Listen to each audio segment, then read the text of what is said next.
All right, gentlemen and ladies, we have our final talk tonight. In-house speaker, Nicolas Weil. My partner. You almost got it right. Nicolas.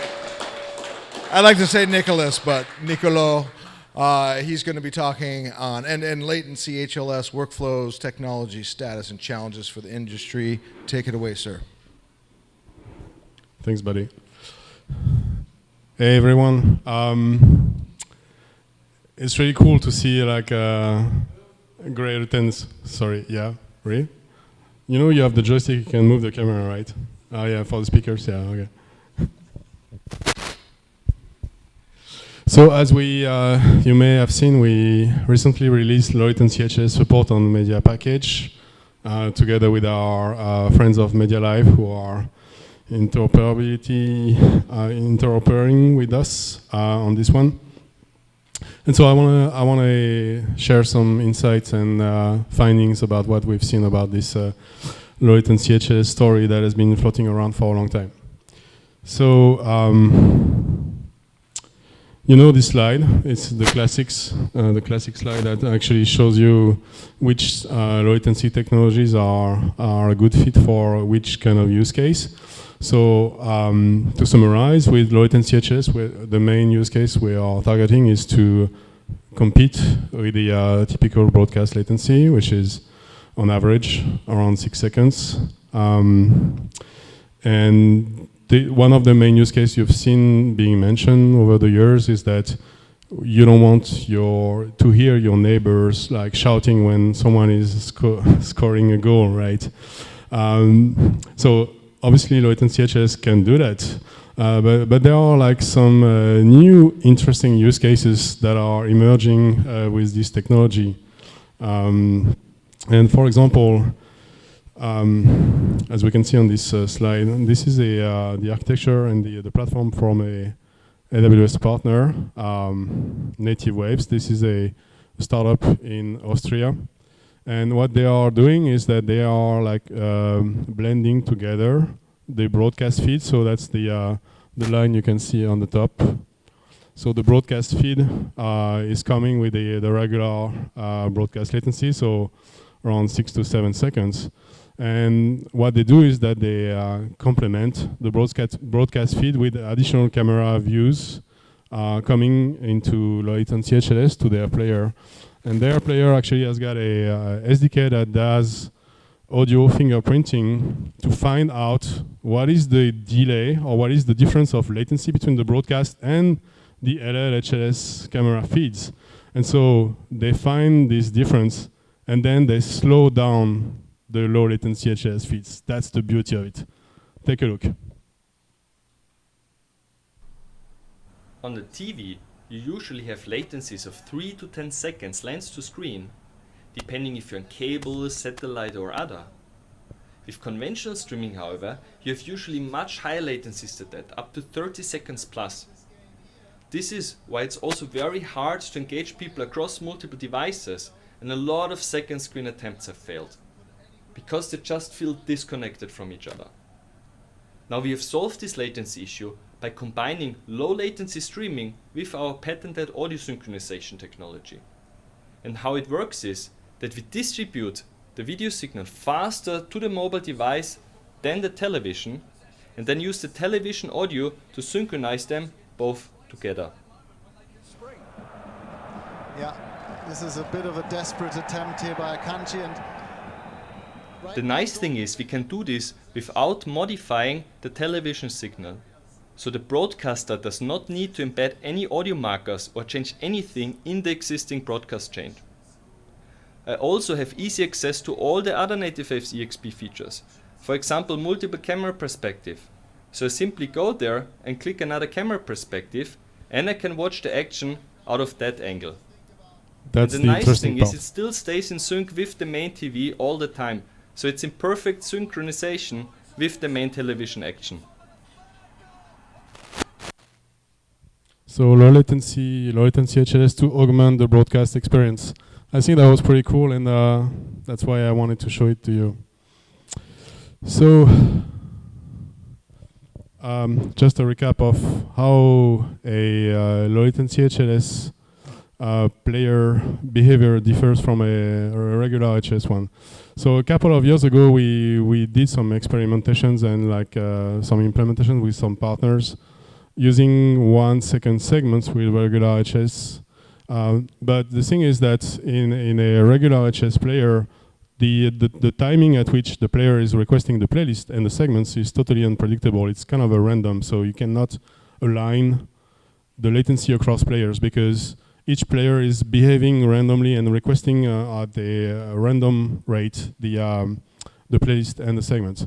What's different in low latency HLS is that this is now organized because the playlist now they are saying that there is a distance from which the player needs to connect to the live edge time, and it says that basically the player through some query strings that you can see on the bottom, like the media sequence number and the part, the player is actually requesting playlists with those parameters, and it expects the playlist to contain this media sequence number and those parts.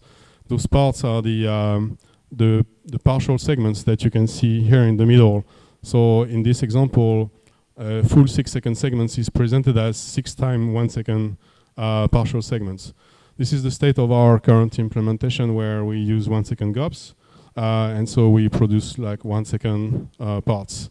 In the future, we obviously intend to allow sub-GOP partial segments so that only the first one would be independent, for example, and you would then be having like 5 partial segments that are non-independent, and that would be shaving off the latency. So the player is basically like issuing blocking requests through those parameters, like the HLS MSN and HLS part, and the CDN and the origin, they block the request and they respond only when those conditions are met. And that means that all the LL-HLS players, they are basically doing the same request at the same time and they get the same information. And so they always get the freshest playlist and the freshest segments. And for those of them who can actually support this X6 preload hint feature, like the segment, the partial segment at the end that is not yet available at the time of the request for the playlist, we can also block the request and serve this partial segment as soon as it's fully available. So that's the way the LL-HLS players stick to the live edge time. So, talking about LL-HLS players.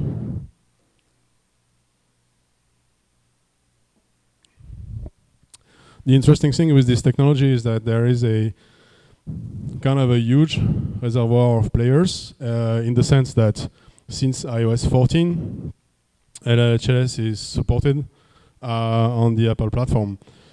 The reality of it is that there is AV Player and there is Safari, and you will see that Safari is a kind of a special case for LL-HLS as well as for the rest of the streaming world. But what we can say is that AV Player can run on multiple billions of devices, so the potential of target devices is pretty huge just on the Apple in the Apple ecosystem.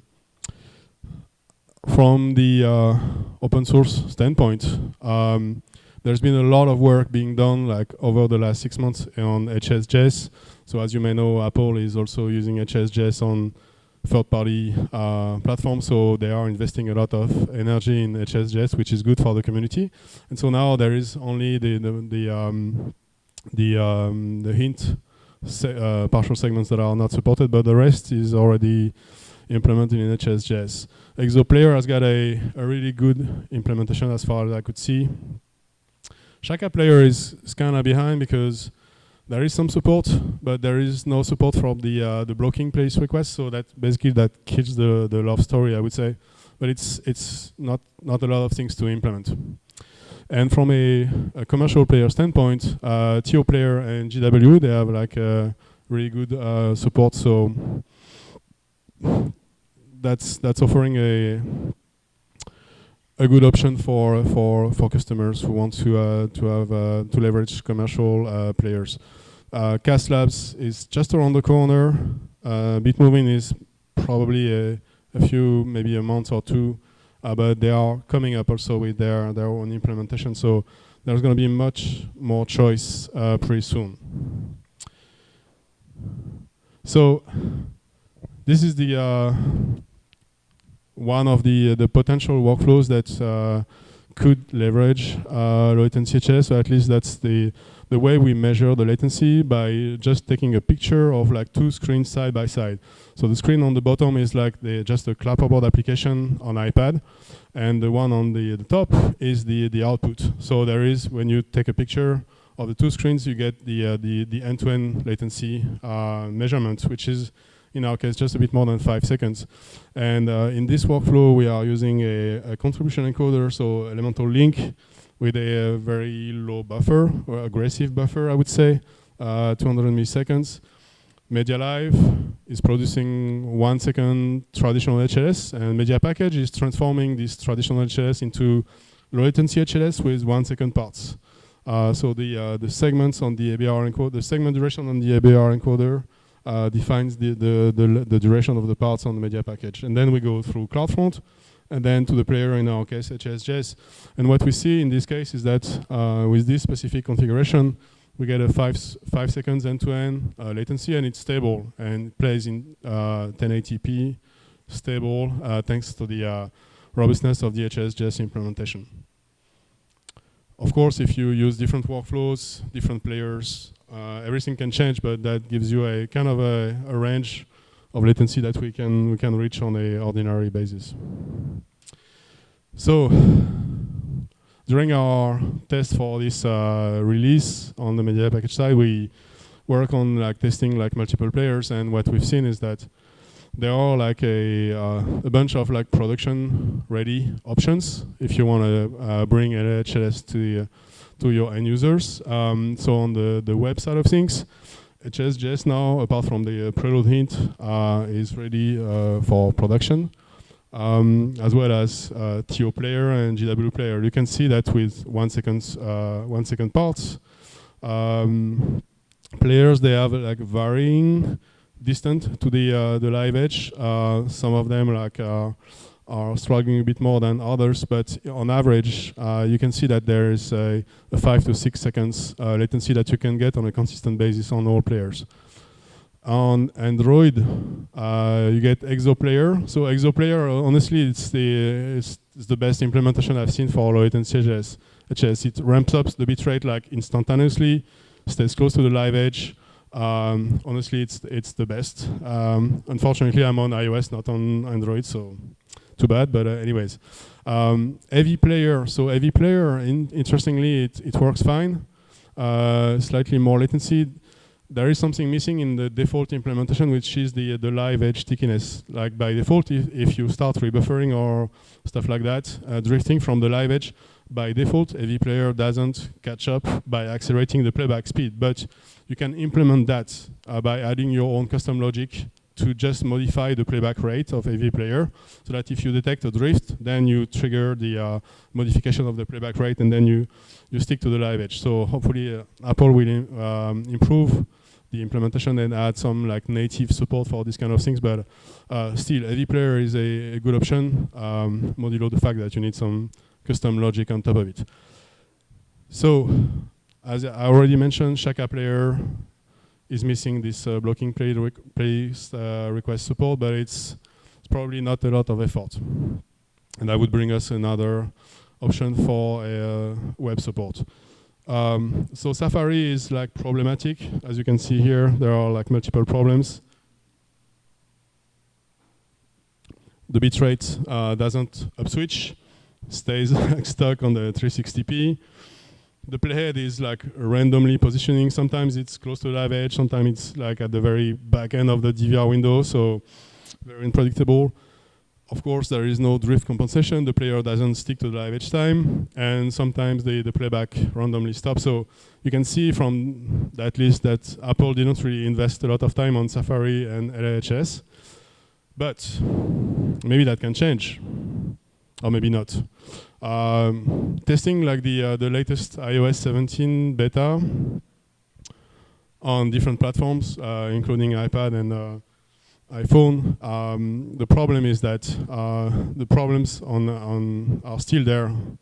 The only different thing is that even if it's not yet working, because basically the detection API is broken for the moment, but on iOS, it works on iPad.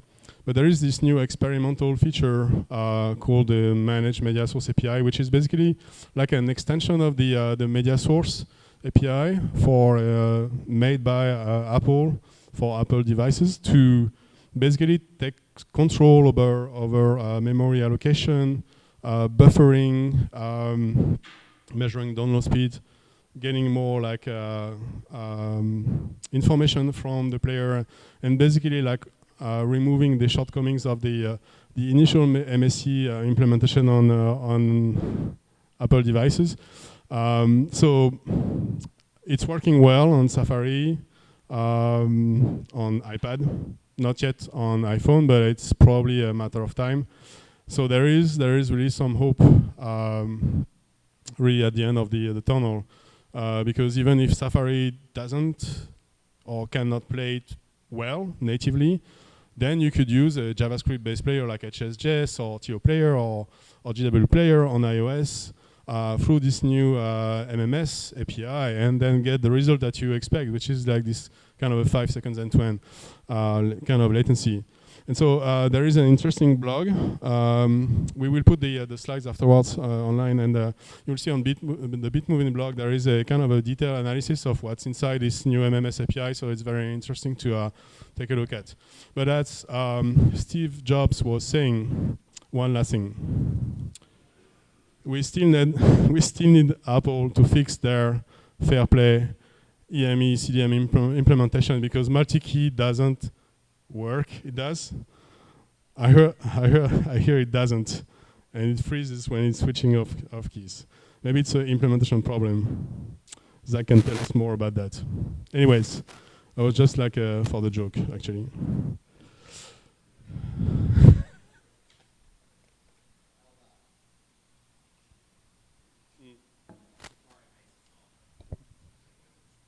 Yeah, it's all on Safari. Anyways, so some challenges. So what we've seen during the development and now in production is that the way the players are requesting the objects, especially the playlists, make it very challenging, because you have as much playlist requests as you have like as partial segments. So if you have like 6 partial segments for one full segment, then you get 6 times the number of playlist requests. So that means that you need to basically collapse the requests very, very efficiently. And blocking the request at scale for the duration of 3 segments, yeah. So that can be really challenging. So you have to make some choices and to cut the connections at some point. So that's the first thing. The second challenge is the ad insertion, because when you are in low latency mode, by definition, then you need to be really, really fast into requesting the ad servers, getting the vast answer, transcoding the creative. So all of this is like in itself, it's a challenge. The prefetching of the ad call and the transcoding is usually linked together, because one is the consequence of the other. But that's challenging. And if you think about it, there is no real standard for like signaling to the ad server that, to the SSAI engine that it needs to call the ad server in advance. In Europe, there is this new, in France, they have this new segmentation ID, like OX002, that actually is used for that, but it's not widespread yet. It's really a French situation and a French use case. So I hope that we can expand this to have like a standardized way of like telling the SSAI engine to call the ad server in advance, because that's really where the bottleneck is usually. And so if you add the challenge of the low latency on top of the scalability challenge, that's pretty hard. And finally, there is the last challenge. I think it's the convergence with low latency dash. So you know that there is this traditional low latency dash profile coming from -IF that has been there on the market for a couple of years. with limited implementations. And this profile actually tells that the chunk transfer encoding needs to be active, meaning that the player is requesting a segment, and the segment is progressively delivered to the player in chunk transfer encoding mode, together with chunk CMAF. So the problem is this CTE, this chunk transfer encoding, despite what we hear left and right, is not universally supported across all CDNs, across all origins. This is challenging. This is really challenging if you really need to do everything on the fly across the chain. So there is also some new hope at the end of the tunnel, new light, which is called the low latency, low delay profile, so L3D. It's coming from Scotty. It's currently being discussed at -IF. We are working on it. It's not yet finalized, but the good thing is that this new profile is aligned with the low latency HLS discrete segmentation scheme, meaning that you can share the partial segments across low latency HLS and low latency dash. And here is one example, at least a preliminary example. I don't know if it's going to be the final, but that's the situation like 2 weeks from now. In the past, where you have like two. Sorry, we cannot really see very well, but you have like basically two adaptation sets. The first one on top is the regular video adaptation set, and the one on the bottom is the one that actually offers the partial segments to the player, and they are connected together through a switching set. So everything here can change, so don't take it for granted, but at least that was the situation 2 weeks ago. And so on the second one, you have like an essential property that signals that this is a special adaptation set. And you can see here that this adaptation set is using a subnumber. And this subnumber is actually defined by the value of k. K is here, and that's basically says that for a given segment, you have 16 subsegments. And so when the player is actually consuming this, it actually injects the current value of k in the subnumber and gets the partial segments. And that's how it could consume the exact same partial segments as latency HLS. So that's pretty much where we are. This is a work in progress. We are working on this with our friends from Comcast. Hopefully we're gonna stabilize the standardization situation on this pretty soon and see in real life when we implement how it behaves. And hopefully it will solve some of the problems that chunk transfer encoding has been generating. And yeah, please, questions if you have. Thanks.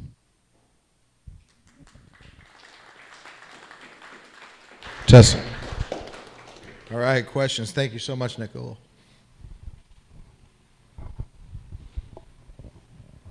So again, what's the name of the French ad server call project? I think it's called SNPTV. So this is the French addressable TV specification. I can send it to you offline afterwards. Yeah, I can do that. Okay, thanks. And now the inevitable rude question. I'm thrilled with EXP. I think Native Waves is doing a great thing. What about SMPTE ST2064? Synchronization fingerprint generation is an open standard. Anybody in theory who wanted to imitate what Native Waves is doing could just use that unencumbered standard. Why have a proprietary audio matching system when there's a free one out there already? Yeah, you should ask them the question. Yeah, I don't know. I mean, honestly, this is probably because there are like so many standards issued by so many bodies, and it gets like buried in the deep end of the standardization ocean and the IP stuff. Because there is no such thing as a free standard, right? There is always IP. So someone has got the patents on it. Who has got? They gave these away in the name of interoperability. So it's unencumbered now.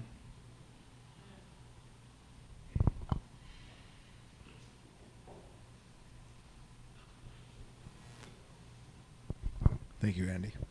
Anyone else have any questions for HLS? low latency or dash low latency specs. I don't know why I'm talking so really quiet. Zach has got some questions. I'm very worried about the fuzz.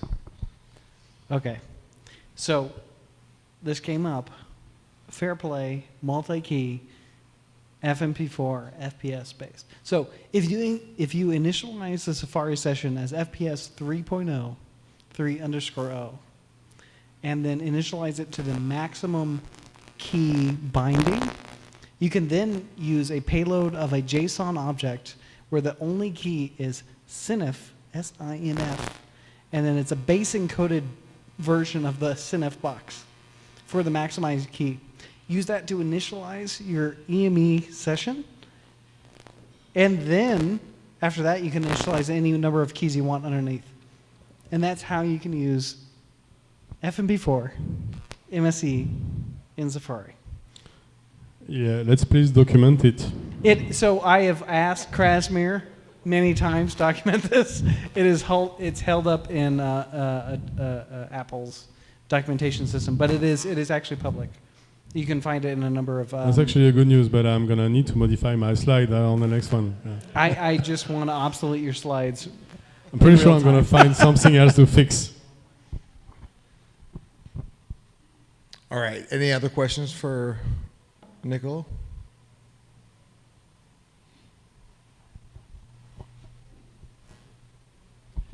I think that French version was CCAM 2023. No, that's the old one.